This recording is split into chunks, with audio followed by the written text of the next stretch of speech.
नाहे आपुले जन्ममूळ, न विचारीसी तू केवळ, न जुझेची ऐसे अढळ व्रत घेसी। अथवा अपने जन्म का कारण या अपनी पैदाइशी प्रकृति ध्यान में न रखकर तुम यदि यह दृढ़ निश्चय कर बैठोगे कि मैं युद्ध नहीं करूँगा, तरी बांधोनी हात पाये, जो रथी घातला होये, तो न चले तरी जाये, दिगंता जेवी। तो भी जिस प्रकार किसी व्यक्ति को यदि हाथ पैर बांधकर रथ पर बैठा दिया हो तो वह स्वयं न चलने पर भी अपने स्थान से दूर देश चला जाता है, तैसा तू आपुलिया कडवनी, मी काहीची न करी म्हणवनी, ठाकसी परिभरवसेनी, तेची करीसी। उसी प्रकार तुम यदि अपनी ओर से मैं कुछ भी नहीं करूँगा ऐसा कहकर स्तब्ध रह जाओगे, पर फिर भी तुम निश्चित रूप से निश्चयपूर्वक कुछ न कुछ अर्थात युद्ध अवश्य करोगे। उत्तरु वैराटीचा राजा, पळता रिगालासी जुजा, हा क्षात्र स्वभावोची तुझा, जुजवील तुझ। जब विराट देश का राजपुत्र उत्तर गोग्रहण युद्ध प्रसंग के समय रणक्षेत्र से भागा जा रहा था, तब तुम स्वयं युद्ध करने के लिए आगे बढ़े थे। यह क्षत्रिय बाना तुम्हें युद्ध में प्रवृत्त करेगा। हागा रोगु काई रोगिया, आवडे दरिद्र दरिद्रिया, परिभोग विजय बळिया, अदृष्टे जेणे। क्यों रे, क्या कभी रोगी को रोग, निर्धन को दैन्य अच्छा लगता है? परंतु जिस बलिष्ठ प्रारब्ध के द्वारा वे भोग करवाए जाते हैं, ते अदृष्ट अनारिसे, न करील ईश्वर वसे, तो ईश्वरू ही की असे, जवळिकेची। वह प्रारब्ध ईश्वर के अधीन होने से ईश्वर की इच्छा के विरुद्ध कुछ नहीं करेगा, और वह ईश्वर भी तुम्हारे निकट ही है ना। ईश्वर सर्वभूतानां हृद्देशेऽर्जुन तिष्ठति, भ्रामयन् सर्वभूतानि यंत्रारूढ़ानि मायया। हे अर्जुन, ईश्वर संपूर्ण प्राणियों के हृदय में रहता है और अपनी माया से शरीर रूपी यंत्र पर आरूढ़ हुए संपूर्ण प्राणियों को उनके स्वभाव के अनुसार भ्रमण कराता रहता है। सर्वभूतांचे या आंतरी दृश्य महांबरी, चिद्वृत्तीच्या सहस्रकरी उदयलासे जो। समस्त भूतों के अंतःकरण में दृश्य अर्थात हृदयाकाश में चैतन्य अर्थात ज्ञान वृत्ति रूपी सहस्रों किरणों सहित जो ईश्वर रूपी सूर्य उदित हुआ है।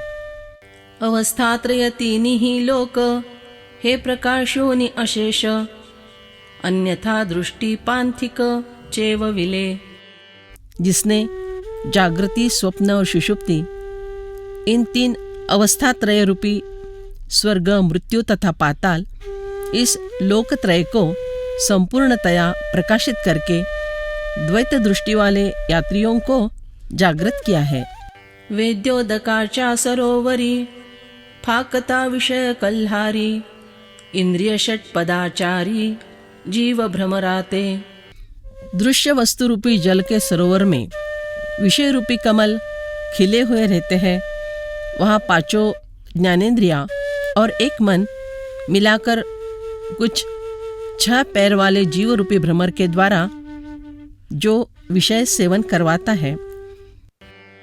असो रूपक हे तो ईश्वरू, सकळ भूतांचा अहंकारू, पांगुरवनी निरंतरू, उल्हास तसे। परंतु यह रूपक यथेष्ट हो चुका। वह ईश्वर सभी भूतों के समष्टि रूप अहंकार का आवरण ओढ़कर निरंतर विलास करता रहता है। स्वमायेचे गा आडवस्त्र, लावूनी एकला खेळवी सूत्र, बाहिरी नटी छायाचित्र, 84 लक्ष। अरे, अपनी माया के पर्दे की आड़ से वह अकेला ही सूत्रों का संचालन करता रहता है। और पर्दे के बाहर खुद 84 लाख छायाचित्र नचाता रहता है। ते या ब्रह्मादि कीटांता अशेषाही भूत जाता देहाकारे योग्यता पाहुनि दावी। वह ब्रह्मा से लेकर क्षुद्र कीड़ों तक समस्त भूत समूहों को उनकी योग्यता परख कर उन्हें देहाकृति से प्रकट करता है। तेथ जे देह जे या पुढे अनुरूपपणे मांडे ते भूत ते या आरूढे हे मी म्हणोनी।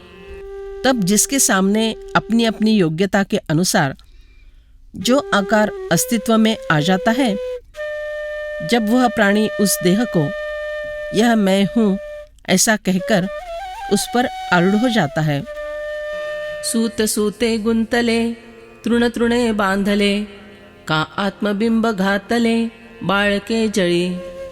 जैसे कि सूत ही सूत में उलझ गया हो, घास का डंठल घास से ही बांध दिया गया हो, अथवा किसी बालक ने अपना ही प्रतिबिंब जल में प्रक्षेपित किया हो।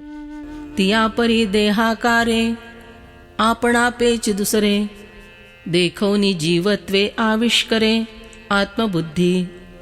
उसी प्रकार देहाकार के रूप में स्वयं अपने को ही दूसरा हुआ देखकर वह जीव अपनी आत्मबुद्धि को जीव रूप में प्रकट करता है। ऐसे निशरीराकारी यंत्रीभूते अवधारी वाहुनी हालवी दोरी प्राचीनांची। इस रीति से भूत मात्र को देहाकार रूपी उपकरणों पर बैठाकर वह ईश्वर उनके प्राक्तन रूपी कर्मों का सूत्र संचालन करता है। तेथ जयाजे कर्मसूत्र मांडूनी ठेविले स्वतंत्र ते तिये तिये गती पात्र होची लागे। वहाँ जिस भूत को जिस कर्मसूत्र ने स्वतंत्र रीति से बांध रखा होता है, उस सूत्र के द्वारा दी हुई उस गति के अनुसार हिलने के लिए वह भूत पात्र होने ही लगता है। किंबहुना धनुर्धरा भूताते स्वर्ग संसारा माझी भंडी तृणे वारा आकाशी जैसा। और अधिक क्या कहा जाए, पर हे अर्जुन, जिस प्रकार हवा तृणों के डंठलों को आकाश में गिरगिराते हुए रखती है, उसी प्रकार वह ईश्वर संपूर्ण प्राणियों को स्वर्ग और संसार के बीच आवाजाही करवा के सताता है। भ्रामकाचे निसंगे जैसे लोह चिवेढारिगे तैसे ईश्वर सत्ता योगे चेष्टति भूते। जिस प्रकार लोह चुंबक के संसर्ग से लोहा ही चक्कर खाने लगता है, उसी प्रकार ईश्वर की सत्ता से प्राणी मात्र हिलचाल करते रहते हैं। जैसे चेष्टा आपुला लिया समुद्रादिक धनंजया चेष्टति चंद्राचिया सन्निधि एकी। हे अर्जुन, जिस प्रकार केवल चंद्रमा की निकटता के कारण समुद्र तथा जलाशय आदि अपनी अपनी क्रियाओं से उमड़ कर आते हैं, ते या सिंधु भरिते दाटे सोमकांता पाझर फुटे कुमुदा चकोरांचा फिटे संकोचुतो। उस समुद्र में ज्वार भर आती है, चंद्रकांतमणि पसीजने लगती है, रात कमलों का विकास होता है, चकोरों का दैन्य दूर होकर वे हर्षोत्फुल्ल हो जाते हैं। तैसी बीज प्रकृति वशे अनेके भूते एके ईशे चेष्टवी जतितो असे तुझा हृदयी। उसी प्रकार एकमात्र ईश्वर के द्वारा ही मूल प्रकृति के अधीन रहने वाले अनेक प्राणी मात्रों से हिलचाल करवाई जाती है। वह ईश्वर तुम्हारे हृदय में निवास करता है। अर्जुन पण घता मी ऐसे जे पांडुसता उठितसे ते तत्वता ते याचे रूप। हे अर्जुन, तुम अर्जुनत्व को अपने अंग में लगने न देना। फिर जो स्फुरण होता है कि मैं हूँ, वही मैंपन अथवा वह अहंकार वास्तव में उस ईश्वर का रूप है। एया लागितो प्रकृतिते प्रवर्तविलहे निरुते आणि ते जूझविल तू ते न जूझसी तरी. इसलिए यह बात सच है कि वह ईश्वर प्रवृत्ति को प्रवृत्त करेगा, और तुम यदि युद्ध न करने का सोचोगे तो भी वह तुम्हें युद्ध करने के लिए विवश कर देगा. तमेव शरणं गच्छ सर्वभावेन भारत, तत्प्रसादात् परां शान्त्यो स्थानं प्राप्स्यसि शाश्वतम्. हे भरत वंशोद्भव अर्जुन, तू सर्व भाव से उस ईश्वर की ही शरण में चला जा.